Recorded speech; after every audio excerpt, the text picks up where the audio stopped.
بسم الله الرحمن الرحيم. متابعينا عبر قناة الشمس وبرنامج كورة بلدنا الأستاذ عبد الناصر زيدان، تحياتي لحضرتك هنا من داخل زهرة الجنوب بمحافظة أسوان، هنا في هذه مباراة دوري الدرجة الثالثة لكل المتابعين، وتحياتي لحضرتك والمتواجدين بالاستديو.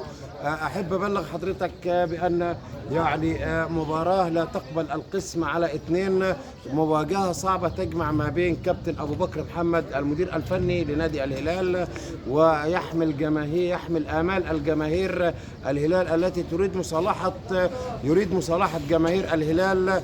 أما على الناحية الأخرى الكابتن محمد عويس المدير الفني لنادي الأقصر الذي ظهر أمام حضراتكم في الشاشة، يمني النفس أيضا بالعودة بالثلاث نقاط هنا من داخل ملعب نادي الحصاية والحكروب في هذا المكان.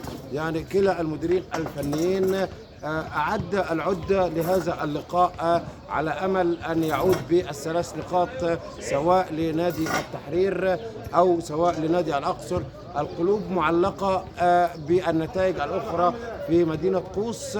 هناك مباراة قوس أمام أبو الريش، عبد الرحيم سعد المدير الفني لقوس يمني النفس أيضا بأن يقصي الهلال، يقصي التحرير، يقصي فريق نادي أبو الريش اليوم في مواجهة هناك نعتبرها من المواجهات السهلة بالنسبة لفريق نادي قوس.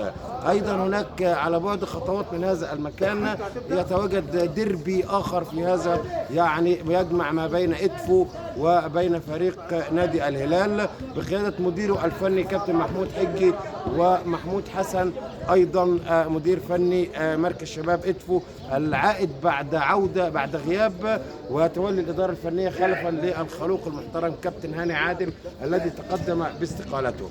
النهارده كلا الفريقين استعد لهذا اللقاء. التحرير عائد بعد فترة من الراحة، ولكن يمني النفس زي ما قلت لحضرتك. الأجواء هنا في محافظة أسوان أجواء جميلة جدا، رجال الأمن بوزارة الداخلية متواجدين لتأمين هذا اللقاء كما اعتدنا دائما. بنقول لهم كل سنة وحضراتكم طيبين في إطار أعياد الشرطة في جمهورية مصر العربية، والعيد ال71 وعيد 25 ثورة 25 يناير.